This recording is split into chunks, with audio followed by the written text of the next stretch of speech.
This is SMNI News Channel. Truth that matters. Good evening, Philippines, and good day, world. I'm Ethel Guangco, and it's Wednesday, the second day of August, and you're watching Newsline World. We're here to bring you the top stories we've gathered from all over the globe. First, Pastor Apollo calls on senators not to act impulsively on the issue regarding the West Philippine Sea and emphasized that the arbitral ruling on the disputed waters is considered null and void without the inclusion of China. Meanwhile, Pastor Apollo also called on Filipinos to give the Marcos administration enough time to prove its promises and not to make hasty judgments.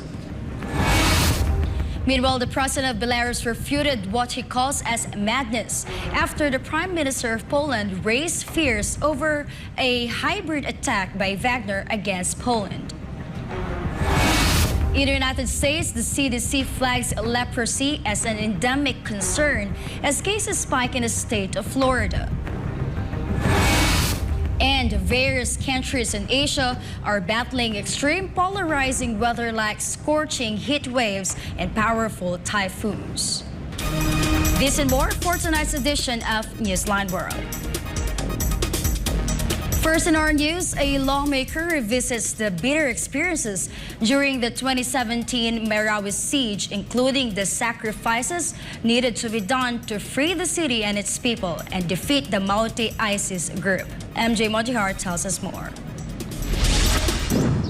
The siege in Marawi in 2017 resembled scenes from a movie. The conflict lasted for over 5 months, during which the Philippine government defeated the Maute ISIS group. To hasten the defeat of the terrorist enemies, the government had no choice but to bomb Marawi. In an interview with SMNI News, Marawi Representative Zia Alonto Adjong revealed that they initially opposed the plan to bomb the city. The LGUs of Lanao del Sur, and everybody questioned that. We resisted that. The first thing that we asked our troops is really to send ground units, no? Thus, when Marawi was being bombed, the congressman said they struggled in accepting that their city was being destroyed at the price of its freedom. However, they saw that this sacrifice is necessary to end the war. Sabi ni General Galvez at the time, because I had the privilege of speaking to him one-on-one, kaming dalawa sa 103rd Brigade, it will take some time before we can liberate Marawi if we really maintain sending ground and troops. But despite that, it's really that yung hardship and you mentioned about choices, no? Kung kaming tatanungin talaga, we rather have the people in Marawi City supporting our troops. Adjong hopes that just as Marawi was swiftly reduced to rubble, its recovery will also be just as fast. According to the Task Force Bangon Marawi, rehabilitation efforts are already at 90% complete. The main challenges now in Marawi lie in stabilizing the water supply and sewage system. Despite the destruction of the city, Adjong emphasized that the government's victory against the Maute ISIS group holds significant international meaning. Dito natin napakita sa buong ASEAN at sa buong mundo na at the expense of Marawi City, we were able to really pin down the global terrorist organization na dito namatay yung kanilang mga heads at in a way, in effect, naging safe ang other countries all over ASEAN dahil dito sa nangyari sa Marawi noong 2017. Adjong assured that with the collaboration of the local and provincial government, there is no room for terrorist ideologies to take root among the people of Marawi, and efforts to thwart any attempts to sow chaos in the city will continue. On top of that, meron tayong regular din na programa ang provincial government wherein yung youth peace camp, no?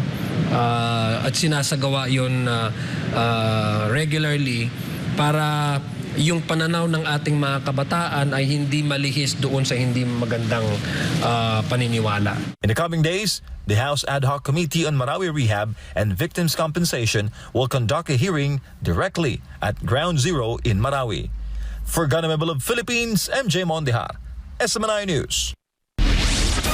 In other news, former presidential spokesperson Attorney Roxas says that the designation of Congressman Arnie Teves as a terrorist by the Anti-Terrorism Council could potentially be used to remove him from the House of Representatives. However, the House Committee on Ethics and Privileges is currently investigating the matter, and their response regarding this issue is yet to be determined. For more details, here's Jade Calabrosa's report.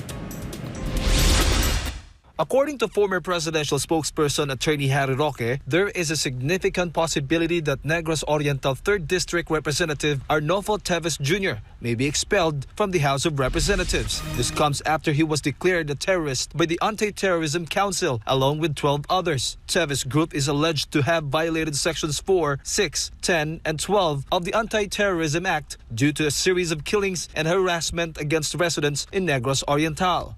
So ngayon, kauna-una ng congressman, si Congressman Teves na nabansagang terorista at sa tingin ko, isa sa mangyayari ngayon sa susunod na araw ay gagamitin ng House Ethics Committee ito para irekomenda sa plenary na patalsikin ng tuluyan itong si Congressman Teves. Bakit? Kasi kauna-una ang pagkakataon na isang kongresista ay binansagang terorista. Hindi ba nakakasira yan sa imahe talaga ng Kongreso mismo? No? Ito ay isang possibility na pwede ring tawagin niya na conduct unbecoming of a congressman, na ikaw ay nabansagang terorista, no? At yan ang magiging legal na basihan para patalsikin si Congressman Teves. The designation as a terrorist for Congressman Teves coincides with the end of his 60-day suspension issued on May 31 by the House. Teves, accused of masterminding the killing of Negros Oriental Governor Roel Digamo, was given 2 consecutive 60-day suspensions for disobeying the committee's order to return to the country and testify before the House of Representatives. According to Ako Bicol Party List Representative Raul Angelo Bongalon, Vice Chairman of the House Committee on Ethics and Privileges, they're still investigating what the committee's next recommendation will be regarding Cong Teves' case. In the discussion as to the penalty that can be recommended by the Committee on Ethics, but again, as we mentioned a while ago, that there will be a continuing investigation as to the case being faced by Congressman Arnie Teves Jr. Manila 6th District Congressman Bienvenido Abante Jr., a member of the Ethics Committee, emphasized that if Teves still wishes to participate in the hearings through video conference, he must personally request permission from the House Speaker or the Secretary General. We are doing everything we can to let our people realize na hindi ito railroading, hindi ito yung nais na natin makalimutan, no? Pagkat apektado rin kami dito. So we really would like to be very objective sa decision namin. Ayaw namin na masaktan yung isang member ng House ng wala man lang tamang motibo na gagawin namin. We'd like to really exhaust all means na talagang matibay yung batayan namin for whatever recommendation we're going to make in the future. Teves has requested to participate in the hearings through video conference, citing threats to his family and himself as the reason for not appearing physically in the House. Currently, Teves' camp is considering seeking removal from the terrorist list of the Anti-Terrorism Council. Reporting from Batasang Pambansa, for God and my beloved Philippines, this has been Jade Calabroso, SMNI News. An educational assistance was launched by the Department of Social Welfare and Development, or DSWD, in partnership with the Department of Education, or DepEd, where college students will not only earn money, but public grade school students will also learn to read. Let's hear more of this from Jason Rubrico. The Department of Social Welfare and Development, or DSWD, in collaboration with the Department of Education, or DepEd, launched a modified educational assistance for college students this Wednesday morning called Tara Basa Tutoring Program. According to DSWD Secretary Rex Gatchalian, the agency wants the Cash for Work project to be targeted, and beneficiaries should help in providing solutions to the problems faced by society. So under Tara Basa Tutoring Program, apart from college students receiving financial assistance, they will also tutor grade school students who have difficulty in reading. Isa to sa improvement natin na ang ayuda dapat targeted. Klarong-klaro kung sino yung magiging beneficiary. Pangalawa, may kondisyon, may tulungan mo ang bansa sa dami ng problema ng bansa. And pangatlo nga, meron tong sukatan. Under the pilot testing of the Basa Tutoring Program, DSWD will recruit approximately 6,000 third-year and fourth-year college students from low-income families who are in difficult situations. They will tutor more than 63,000 grade 1 students with reading difficulties. DSWD college student beneficiaries will receive a cash for work amounting 570 pesos per day for a 2-hour tutoring session that will last for 20 days in exchange for their rendered service. DepEd will immediately conduct a post-test to determine if the students have learned to read. Apart from college students, the parents of the students who will undergo the reading tutorial will also benefit from the said program. Lalahok rin yung mga magulang sa pamamagitan ng nanay-tatay tutoring teacher program. Tuturuan natin sila na maging unang mga guro sa kanilang mga tahanan. At kapalit nun, meron rin sila makukuha na financial assistance para makatulong sa gastusin ng mga bata ng nalalahok sa tutoring program. Parents and guardians of struggling or non-reader elementary learners will receive cash assistance worth 235 pesos per day for 20 days. The Basa Tutoring Program will be first implemented in Metro Manila starting August 15. But if the program goes well, Gatchalian said they will expand it to other areas outside the National Capital Region or NCR. Meanwhile, Vice President and Education Secretary Sara Duterte thanked the college students who volunteered in the program. The goodness of your heart and willingness to share your time and knowledge with our young learners is a testament of your love for our motherland. It is comforting to know that the Philippines continues to be home to young Filipinos who are selfless, who love their fellow Filipinos and their country. In an ambush interview, Vice President Sara bared that apart from focusing on the students' reading skills, they also focus on the children's skills when it comes to math and science subjects. Ongoing po ang learning camp natin, ma'am, sa Department of Education. For God and my beloved Philippines, I am Jason Rubrico, SMNI News. In other news, the president of Belarus dismissed Poland's concerns about Wagner fighters supposedly moving towards near the border of Belarus and Poland as madness, after the Polish prime minister raised fears over the Wagner group supposedly being deployed by Minsk there. Belarus also rejected Poland's claims that their helicopters crossed into Polish airspace. Carlo De La Peña reports. The government of Poland had summoned the chargé d'affaires of Belarus to express a strong protest and demand that he immediately and in detail explain the incident involving 2 helicopters supposedly straying into Polish airspace. The Polish military issued a statement on Tuesday morning saying that its radar systems did not record any violations of the country's airspace. However, later in the day, the military changed its tune, saying that the 2 helicopters allegedly flew at a very low altitude, which prevented detection by the radar system. But Belarus denied this, with the Minsk Defense Ministry on Tuesday saying that no such violation occurred, noting that without any objective confirmation. The helicopter issue comes after the Polish government in recent weeks expressed concern about the presence of paramilitary Wagner group in Belarus, where some of them relocated together with their boss Yevgeny Prigozhin after their failed mutiny last June. On Saturday, Polish Prime Minister Mateusz Morawiecki alleged that the Wagner PMC is preparing a hybrid attack on their territory from Belarus, and that more than 100 Wagner forces have moved towards the area of the Suwalki Gap near Grodno in Belarus. The Suwalki Gap is an area located southwest of the border between Poland and Lithuania. It separates Belarus from the Kaliningrad, a Baltic Sea enclave of Russia.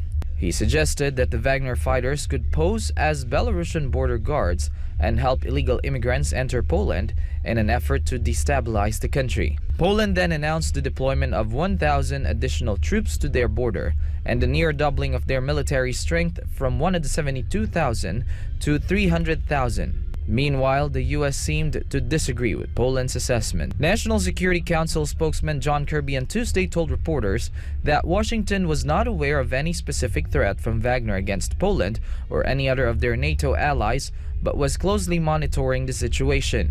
Belarusian President Alexander Lukashenko last month said the Wagner members were getting restless and wanted to visit NATO facilities in Poland that support the war efforts of Ukraine. But recently he explained that what he said was just a tongue-in-cheek reference to Poland serving as a major hub for NATO's effort to supply weapons and ammunition to Ukraine. The Belarusian president also blasted Poland and said that it had gone mad over Wagner-related rumors.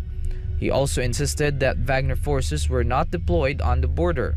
It can be noted that a possible attack Poland could trigger Article 5 of NATO, which says that an armed attack against one or more of them in Europe or North America shall be considered an attack against all NATO members. On the other hand, Russia had already declared that an attack against Belarus is considered an attack against Russia.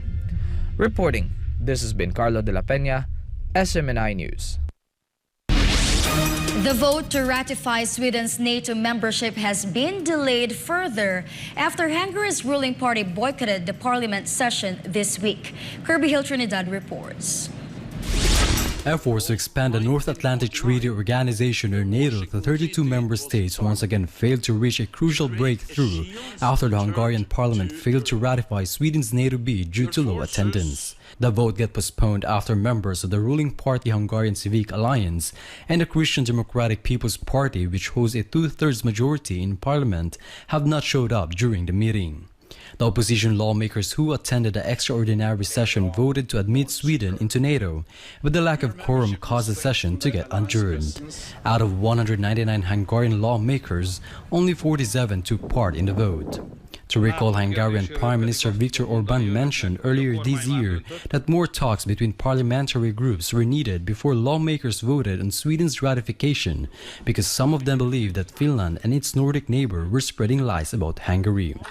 Of the 31-strong alliance, only Hungary and Turkey are yet to ratify their national laws on Swedish membership. Sweden's accession to the world's largest military alliance will not be finalized until all member states do so. Meanwhile, the United States imposed restrictions for Hungarian passport holders under its visa waiver program on the same day that Hungary failed to vote on Sweden's NATO bid. American officials cited Budapest's failure to address security vulnerabilities repeatedly raised by Washington as the basis for the visa restrictions.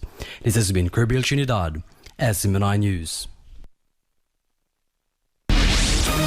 In other news, the foreign ministers of Kuwait and Iran held talks in an attempt to end border demarcation and joint oil field disputes. Melchizedek Cadiz has the details. Assalamualaikum. Kuwaiti Foreign Minister Sheikh Salem Abdullah Al-Jaber Al-Sabah paid an official visit to Iraq's capital, Baghdad, to solve the border demarcation issue between the two countries. The United Nations established the land and maritime borders between the neighboring states in 1993, or 3 years after Iraq invaded Kuwait. The maritime border remains an area of contention between Kuwait and Iraq, wherein Baghdad insists on unhindered access to Gulf waters, a lifeline for its economy and oil exports. Kuwaiti Coast Guards regularly detain Iraqi fishermen and seize their vessels for entering Kuwait's territorial waters illegally. A legal committee focused on resolving the border demarcation issue will be held in Iraqi capital of Baghdad on August 14th. On Wednesday, Kuwait marks the 30th anniversary of the Iraqi invasion, which took place on August 2, 1990. The invasion, however, lasted only for 7 months. Barakalafikum Jabian, Kanhada Melchizedek Cadiz Akhbar SMNI, Kuwait. Washington once again rejected Australia's request to release the embattled WikiLeaks founder and journalist Julian Assange. Deva Suarez has the news. Australian Prime Minister Anthony Albanese said the government stands firm against Washington over the prosecution of Julian Assange, an Australian citizen currently jailed in the United Kingdom and is fighting extradition to the United States over spying charges. The WikiLeaks founder came into prominence after he obtained and published hundreds of thousands of confidential U.S. military records and diplomatic cables between 2010 and 2011. Thousands of leaked cables labeled confidential or secret, sourced from a closed network of the U.S. Department of Defense, have been published. Assange is battling extradition to the United States, where he has 118 charges and faces up to 175 years in prison. He moved a step closer to being extradited to the United States after a British judge formally approved the extradition request in April. For supporters, the disclosures made by WikiLeaks revealed the wealth of important information that the U.S. government wanted to keep hidden, such as the wars in Iraq and Afghanistan, as well as the U.S. military's operating manual for the Guantanamo prison camp leaked in 2007. In an annual talks with U.S. Secretary of State Antony Blinken in Brisbane on Saturday, Australian Foreign Minister Penny Wong renewed calls to complete the long-running case of the imprisoned Australian citizen as it had dragged on for too long. While acknowledging Australia's views and concerns, Blinken, on the other hand, said Assange was accused of a very serious criminal conduct by getting involved in one of the largest compromises of classified information in the history of the United States. Since winning the 2022 elections, the Albanese government has been campaigning for the United States to end its pursuit of Assange, who has spent 4 years inside a jail in London while battling for extradition. Reporting from New South Wales, this is Devi Suarez, SMNI News, Australia. The Marcos administration should not be hastily judged, but rather given ample time to fulfill its promises, according to Pastor Apollo C. Kibuloy. Why did the good pastor say this? Let's find out in Ina Mortel's report. In the recent comeback of his program Give Us This Day on August 2nd, Pastor Apollo C. Kibuloy shared his perspective on President Ferdinand Bongbong Marcos Jr.'s second State of the Nation address. According to Pastor Apollo, President Bongbong Marcos' report to the people was good, that he has certain expectations. So lahat gusto ko. At anong inaasahan ko? Na lahat ng sinabi niya ay matutupad. According to Pastor Apollo, it is still too early to judge the President's administration. Masyadong maagang i-judge natin ang ating Pangulo ngayon sa isang taon pa lamang niya sa panunungkulan. Hintayin natin na ang lahat ng kanyang sinabi ay matutupad. In relation to this, Pastor Apollo cited the time of former President Rodrigo Duterte, wherein Pastor Apollo waited for several years before speaking up and saw the former president fulfilled his promises. Si Pangulong Duterte, di ba pinangako niya? Kaya nung tinanong ako, one day kung ano masasabi ko kay Pangulong Duterte, lalo na nung first year niya, sabi ko, I cannot judge sa ngayon. Hintayin muna natin na tuparin niya ang kanyang ipinangako. Dumating ang panahon, tinupad niya lahat ang pinangako niya.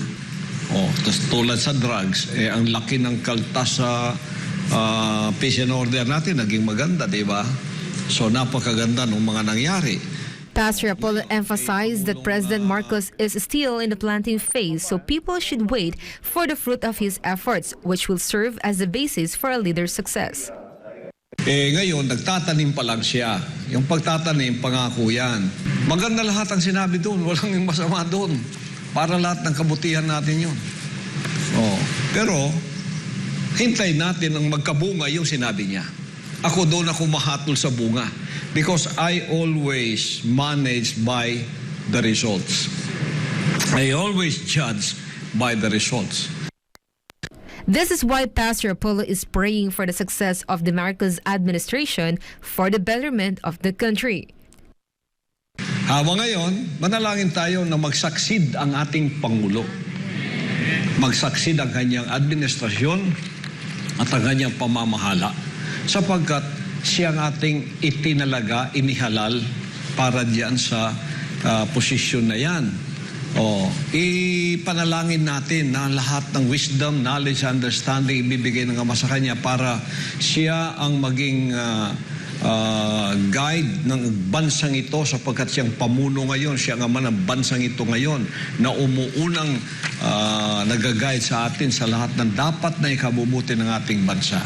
So idalangin natin na magtagumpay ang kanyang administrasyon at ang lahat ng kanyang sinabi ay magkaroon ng bunga at magkaroon ng resulta. For God and my beloved Philippines, this has been Ina Mortel, SMNI News. In other news, Florida is now facing a public health emergency as leprosy cases surge, prompting the U.S. Centers for Disease Control and Prevention, or USCDC, to raise an alarm over an endemic outbreak in the central region. The U.S. CDC suggests that Florida's state central area may have become an endemic location for leprosy, also known as Hansen's disease. And the central region of Florida is seeing a rise in locally acquired cases, accounting for 81% of reported cases in the state and a fifth of all cases in the U.S. The number of cases in the southeastern side of the United States more than doubled over the last decade. The year 2020 witnessed 159 new cases of leprosy in the United States, with Florida topping the chart as the state with the most cases. The CDC report said leprosy is typically brought in the United States by individuals who had immigrated from leprosy endemic cases or areas.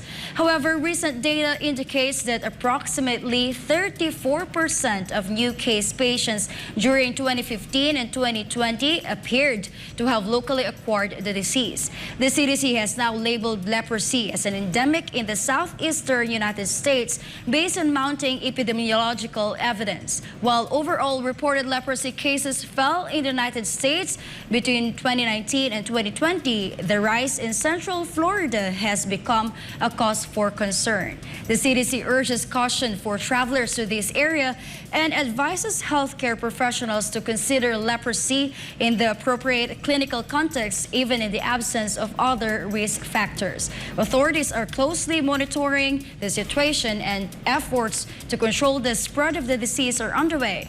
Meanwhile, the World Health Organization, or WHO, said that worldwide, the number of leprosy cases reported annually has decreased from more than 5 million in the 1980s to 200,000 by year 2020. The Budget Department has submitted the proposed 2024 national budget amounting to more than 5.7 trillion pesos to the House of Representatives. MJ Mondihar has the details.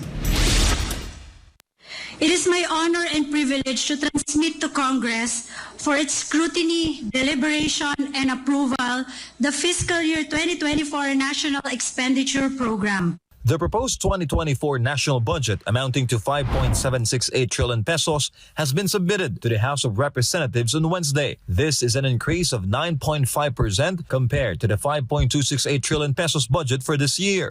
The largest allocation remains in the education sector with a 924.7 billion proposed budget, higher than the 895.2 billion allocation for the sector this year. It will be shared among the Department of Education, all the state colleges and universities, Commission on Higher Education or CHED, and Technical Education and Skills Development Authority or TESDA. The public works sector takes the second spot with a proposed allocation of 822.2 billion pesos, lower than the 894.2 billion budget for this year. The said budget will be used for infra projects under the Build Better More program of the Marcos Jr. administration. The health sector takes the third spot with a proposed budget of 306.1 billion pesos, shared by the Department of Health and PhilHealth. This is slightly lower than the 314.7 billion budget for this year. The government will focus on the National Health Insurance Program under the Universal Healthcare Act in 2024. The proposed budget for the interior and local government in 2024 is at 259.5 billion pesos, higher than the 253.2 billion this year.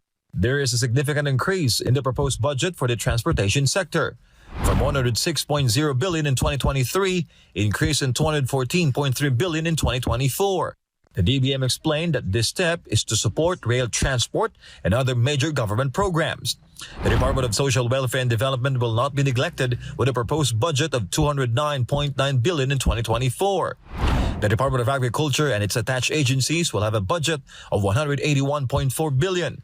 The significant increase is attributed to President Bongbong Marcos' focus on agriculture, with a budget of 173.6 billion pesos this year. The budget for the judiciary will increase to 57.8 billion from 54.9 billion this year. However, the proposed budget for the labor and employment sector, shared by DOLE and Department of Migrant Workers, decreased to 40.5 billion. This is from a budget of 47.1 billion in 2023. It is the administration's fervent hope that this budget will continue to lay the groundwork for future-proofing the economy and making the country's growth inclusive and sustainable, not just for the Filipinos of today, but also for the future generations. The House of Representatives ensures that the budget bill will be passed on third and final reading before the October recess. Speaker Martin Romualdez stressed that promptly legislating the national budget is crucial for the country's economic growth. Sisiguriduhin namin dito sa Kongreso na lahat ng buwis na ibinayad ng ating mga mamayan ay may mabalik sa kanila sa pamamagitan ng mga programa at proyekto ng gobyerno. The House of Representatives assures transparency in scrutinizing the proposed national budget and that the interests of the congressmen will not overshadow the process. Transparent naman.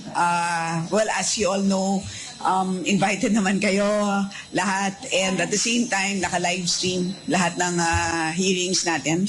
The discussion on the proposed budget is set to begin on August 10. Starting from this week, the House of Representatives has 13 session weeks to study and approve the 2024 proposed national budget. And the leadership of Speaker Romualdez is not stopping in making it possible. For Government of Philippines, MJ Mondihar, SMNI News. Myanmar's former leader Aung San Suu Kyi has been pardoned on 5 of the 19 criminal offenses brought against her by the military. Anissa de Guzman has the details. The seasonal amnesty granted by the military junta to ousted leader Aung San Suu Kyi reduced her 33-year jail term by 6 years. The Nobel laureate has been in detention since a military coup removed her from power on February 1, 2021. She was moved from jail to house arrest in the capital city of Naypyidaw last week. The move was part of a seasonal amnesty under which more than 7,000 prisoners have been granted partial clemency by the military junta to mark Buddhist Lent. The 78-year-old leader was first put under house arrest in 1989 after huge protests against decades of military rule. In 1991, she won a Nobel Peace Prize while still under house arrest until she was fully released in 2010. In November 2015, Suu Kyi's National League for Democracy won a landslide victory in Myanmar, ending 50 years of military rule. In November 2020, the ruling party once again declared a landslide victory and secured enough votes to form a new government. The celebration was only short-lived as the Tamatdaw launched a military coup in February 2021, citing alleged voter fraud in the 2020 elections as a basis for the seizure of power. Disha Anissa de Guzman, Dragan Chakuntep Mahanapon, SMNI News, Pratethay, Sawadika. Pastor Apollo C. Kibuloy is confident that the members of the New People's Army or NPA will be wiped out by the end of the year, just as desired by President Ferdinand Bongbong Marcos Jr. Let's know more about this with Jade Calabroso. Ang dalangin natin ay matutupad na. Mawawala na ang salot na ito ng bayan, magbabagong loob na itong mga NPA. Pastor Apollo C. Kibuloy of the Kingdom of Jesus Christ believes that the members of the terrorist group New People's Army will soon be wiped out in the country. This was Pastor Apollo's perspective when asked on his program, Give Us This Day on August 2, following President Ferdinand Bongbong Marcos Jr.'s directive to the armed forces of the Philippines to end the NPA before the year ends. Ako'y positive talaga kasi napakarami lang fronte noon, no? Yes. Ilan ang fronte lang? 89 NPA guerrilla fronts noong 2016. Sa pamumuno ng ating Pangulong Duterte, NTF, LCAC at ang ICLIP, nalalagasan sila na hanggang ngayon, isa na lang ang fronte nilang active. Pastor Apollo also emphasized the Marcos administration's plan to grant amnesty to rebel returnees. In connection to this, he had a message for the remaining members of the rebel movement. Tanggapin na ninyo yan.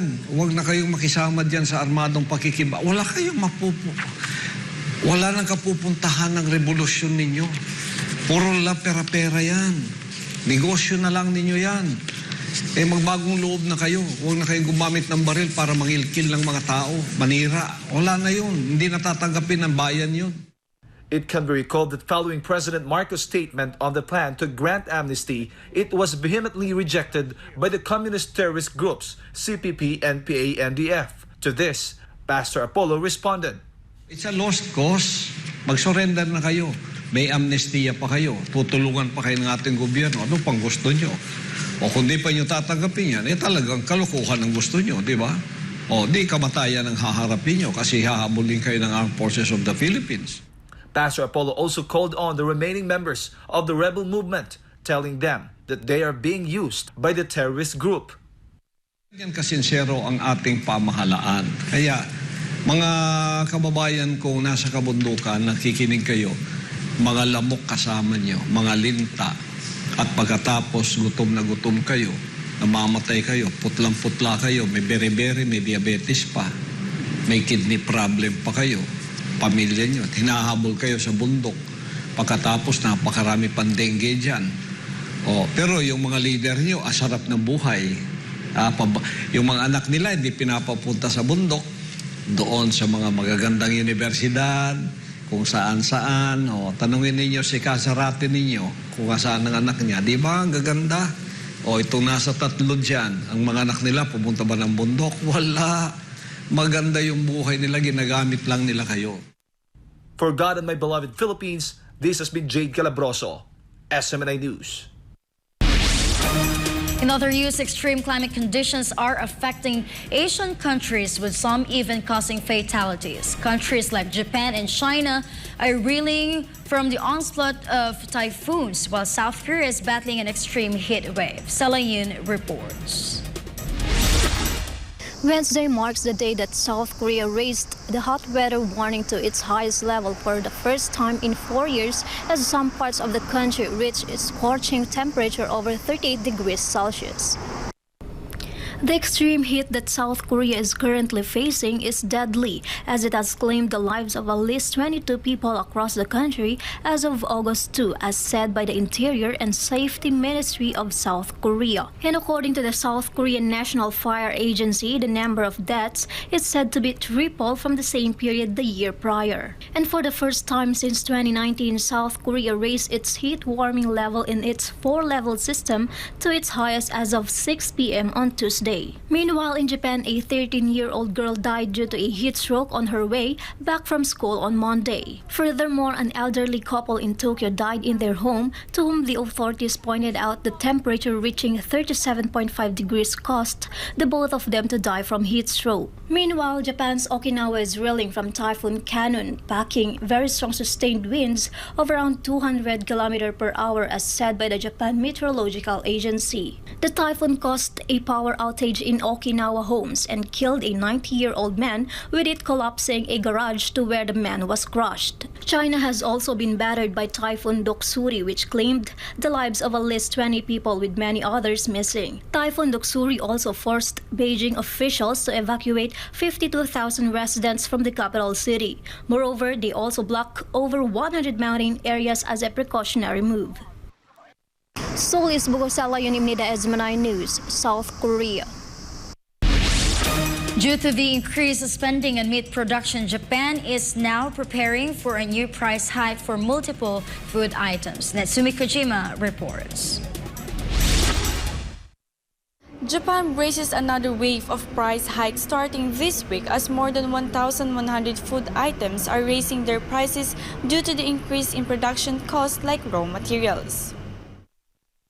Statistics have shown that a total of 1,102 food items will have a price hike this month. Among them is the price increase of food seasonings, which are included in major food category that have the most price increase, with over 400 kinds of products, including oyster sauce and cooking wine, recorded a price increase of 10 to 20%.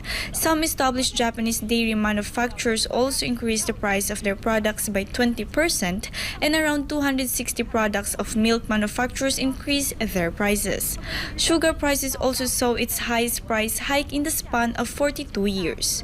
In connection with the increase of sugar in milk prices, cold beverages and desserts also resulted in an increase in their prices, especially during the current summer season, where it is on demand. Aside from the reported price increase, some Japanese analysts pointed out that basic factors causing the inflation in Japan still exist, which is why it's difficult to change the large-scale food price increases in the short term. Ijo Nihon kara Kojima Natsumi News o tsutai shimashita. SMNI News, Japan. Nicolas Petro, the son of Colombian President Gustavo Petro, has now been formally charged with money laundering and illicit enrichment after being arrested over the weekend. Charges were made Tuesday following a hearing where prosecutors said Nicolas Petro took thousands of dollars from drug traffickers and used it to buy luxurious homes and expensive cars. However, the Colombian presidential son pleaded not guilty to the said charges. Due to this, the 36-year-old lost the chance to secure a 50% reduction of any sentence if convicted by denying the charges. A final decision from the judge on whether or not Nicolas will be held in jail is to be made on Thursday. According to lawyers, he could face 12 to 20 years in jail if found guilty. Meanwhile, on the Hunter Biden issue, Devon Archer, a former business partner of the presidential son, said during a 4-hour closed-door testimony in Capitol Hill Monday that Hunter put his father on speakerphone during business meetings about 20 times, but not to talk business. This reportedly happened for over a decade.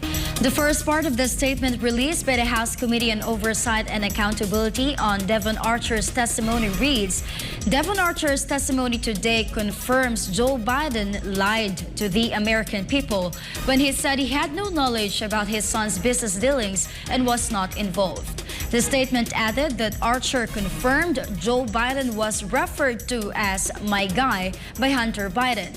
It was all casual conversation, niceties, the weather, what's going on. This was how some of the conversations went, according to New York Representative Daniel Goldman. Meanwhile, according to James Comer, chairman of the Committee on Oversight and Accountability, Joe Biden was the brand that his son sold around the world to enrich the Biden family. When Joe Biden was vice president of the United States, he joined Hunter Biden's dinners with his foreign business associates in person or by speakerphone over times, Comer added. Currently, conservative Republicans are urging the party to consider possible impeachment proceedings against President Biden. In response to the recent Senate resolution urging the country to bring the South China Sea issue to the UN General Assembly, Pastor Apollo C. Kibuloy of the King of Jesus Christ has called on senators to make their decisions carefully. The good pastor also emphasized that the arbitral ruling on the South China Sea is considered void and invalid without China's inclusion. Hannah Jane Sancho reports. Do not act impulsively in making decisions.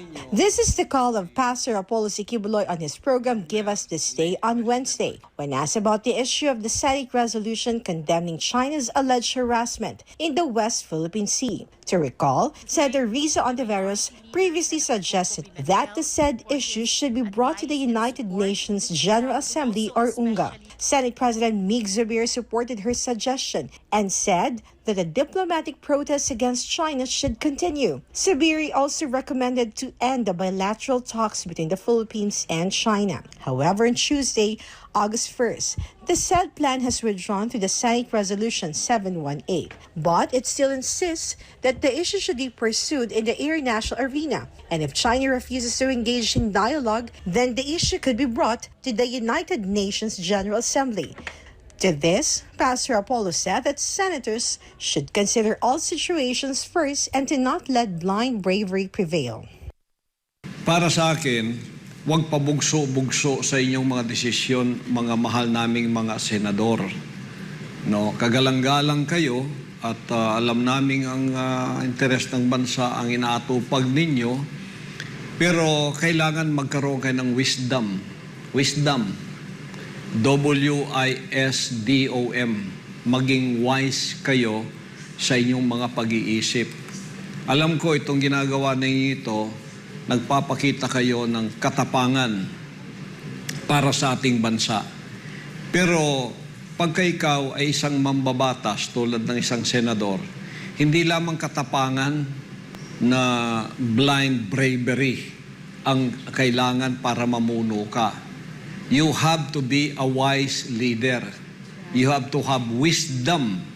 Timbangin mo ang lahat ng sitwasyon bago ka magsalita, bago ka gumawa ng isang desisyon. According to Pastor Apollo, China has toughened its stance in the disputed waters after the issue was first brought up in The Hague during the time of former President Noynoy Aquino. He said that we have the right, but we lack the capability because China has already rejected this arbitral ruling. It can be noted that The Hague refers to the Permanent Court of Arbitration in The Hague, Netherlands, where the arbitral tribunal issued its ruling on the South China Sea dispute. Nung inelevate natin ito sa international nung unang pagkakataon, lalong tumigas ang tayo ng China. Lalo silang naging matigas sa kanilang tayo. Di ba? Lalo tayong ginipit. Bakit di natin magamit ang right natin? Sapagkat wala tayong kakayanan na i-enforce yun. Kahit right natin. Kasi kung i-enforce mo yun, magkakagera tayo at China. Pag ipinforce mo ang sarili mo sa pakikipaggera sa China, meron ba tayong laban? Meron ba tayong laban?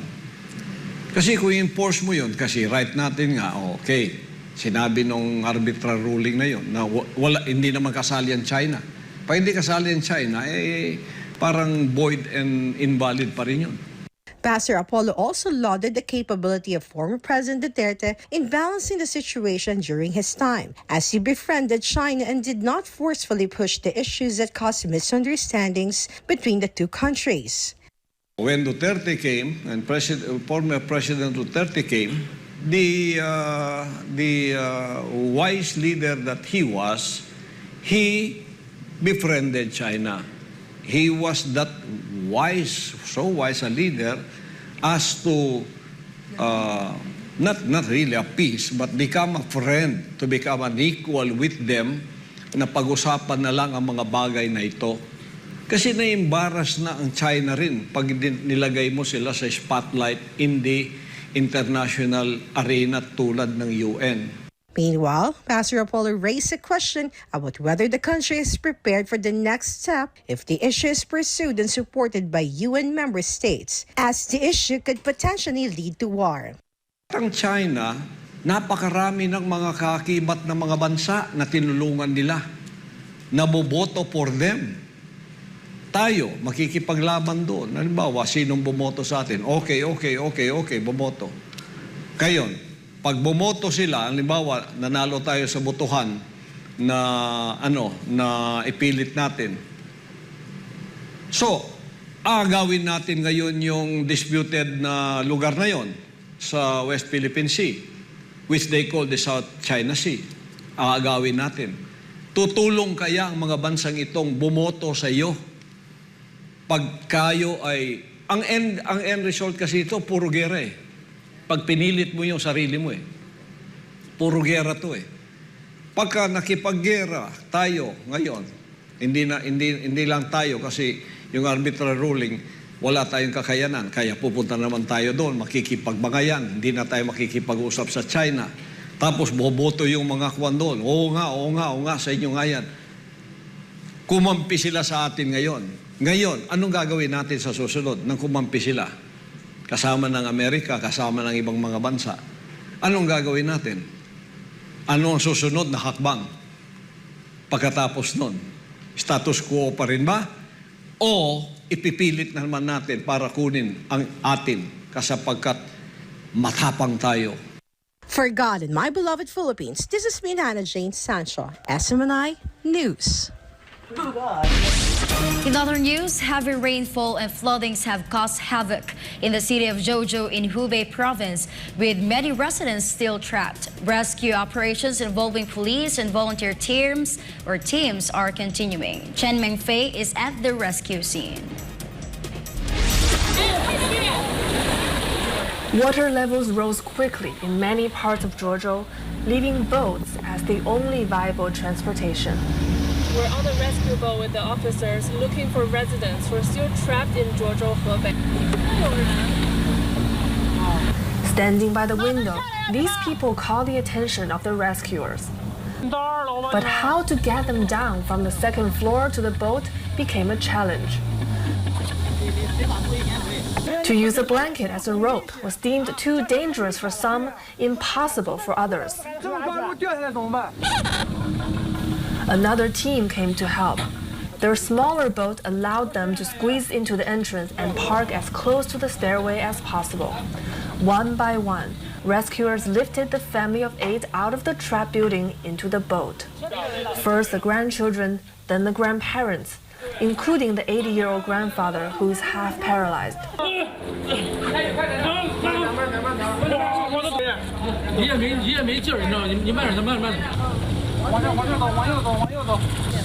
The uncle feels reassured to stay behind, knowing the most vulnerable family members are now safe. I feel like I've been saved. When I was trapped inside, I felt pretty blue. Now I feel more relaxed. Rescue workers, including many volunteers, have been called to Zhuozhou from all over China. It was dark at night and conditions were not very good, so our progress was relatively slow. But this morning we are moving a lot faster. Rescue conditions are filled with variables. Thinking on their feet is part of the job. I think the most difficult part of the rescue is when people are trapped in high places because we're lacking more advanced rescue method.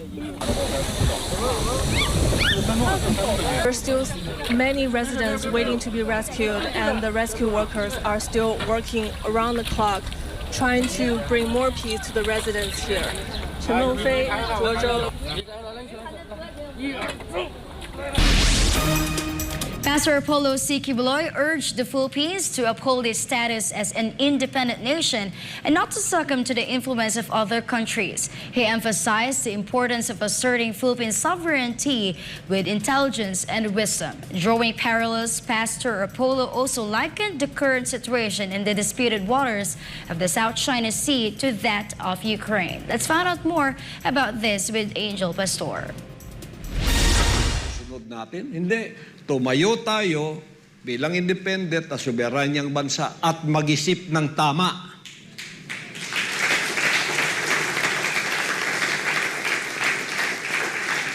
Huwag tayong patuta kahit kanino. Stand up for what is truly ours. This is what Pastor Apollo C. Kibuloy's reminder to government officials regarding the disputed territory in the South China Sea.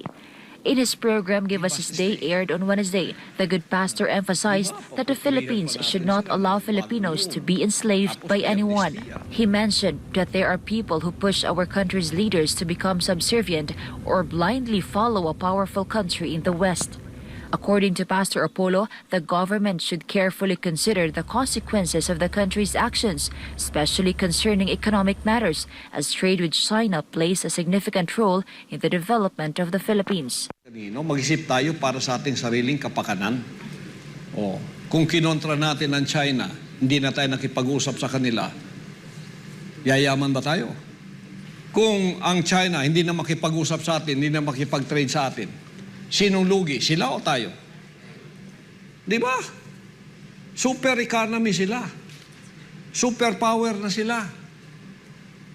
Kung baga pa, we need them more than they need us. Pwede silang mag-exist, wala tayo. Pwede rin tayong mag-exist, wala sila. Pero wala tayong mapapala sa sarili natin.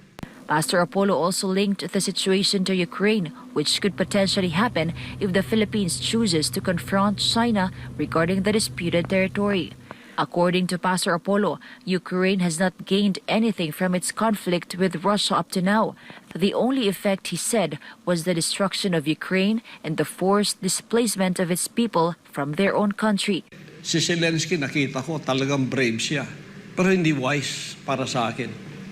Kasi naniwala siya sa sulsul pagkatapos anong nangyari sa kanya ngayon. Kalahati ng Ukraine, giba. Kalahati ng mga Ukrainian, wala na sa Ukraine. Ang dami pa nilang patay. Wala pa rin resulta ang kanilang gera. Gusto ba natin magkaganon ng Pilipinas? Magkabuhol-buhol tayo? According to Pastor Apollo, Ukraine is in a better situation since it is a landlocked country and can potentially seek refuge in neighboring nations. On the other hand, the Philippines, being an archipelago, would face grave difficulties if it were to be involved in a conflict. Yung mabuti pa yung mga Ukrainian kasi Europe yun eh. Landlocked sila, pwede silang pumunta ng Poland, ng Netherlands, ng ibang Germany, ng iba pang mga bansa. Magte-train lang sila. Tayo, isa tayong archipelago. Pag pumutok dito, na-invade ang Palawan, na-invade ang North Luzon, na-invade dito banda. O, nagkagulo-gulo na tayo. Saan tayo pupunta? For God and my beloved Philippines, this has been Angel Pastor, SMNI News. Russian scientists paved the way for sustainable food production in extreme environments after successfully growing watermelons in the icy continent of Antarctica. Jessie Nazario reports.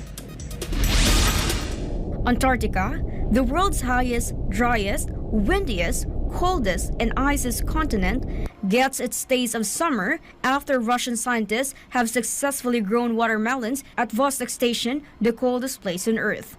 The joint project between the Arctic and Antarctic Research Institute, the Agrophysical Research Institute, and the Institute of Biomedical Problems of the Russian Academy of Sciences utilized a specially designed pyrotechnical complex to create favorable conditions for the plants. Despite the extreme environment, the Russian team managed to cultivate 2 varieties of early ripening watermelons thanks to hand pollination and careful cultivation.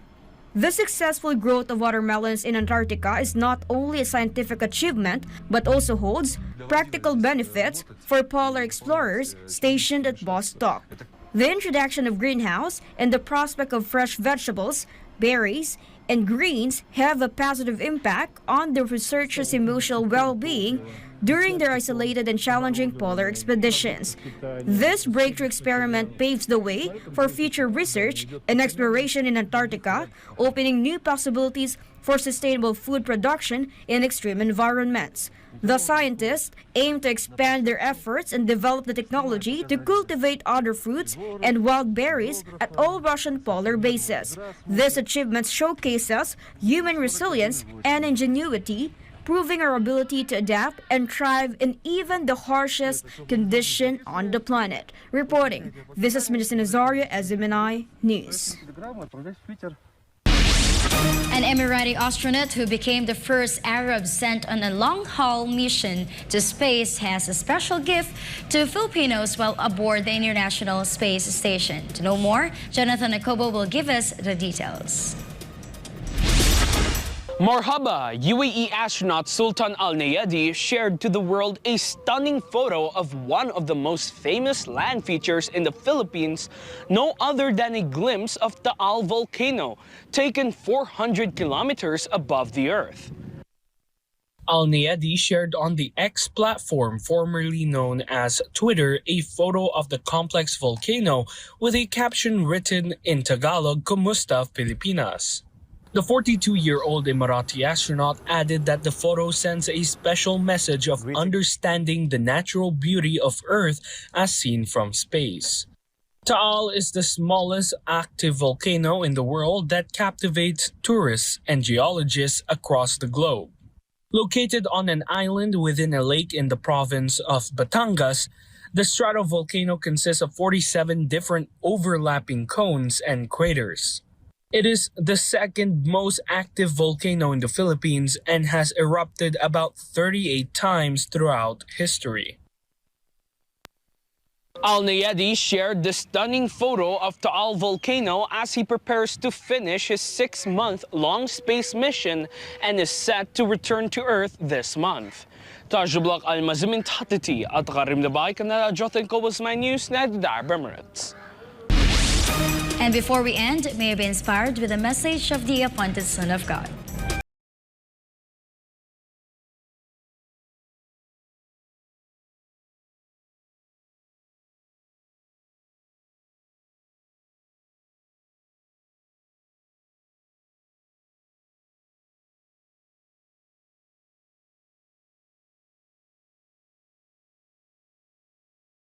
And that's all for today's edition of Newsline World. For more news update, you may visit SMNINewsChannel.com or follow us on our official social media accounts on Rumble, Facebook, and Twitter. For my God and my beloved country, the Philippines, I'm Ethel Guangco. Thank you for watching Newsline World, and thank you to our beloved Pastor Apollo C. Kibuloy, for the opportunity to be part of this program. May you continue to listen in SMNI as it delivers nothing but fair, truthful, and balanced news. For SMNI is your source of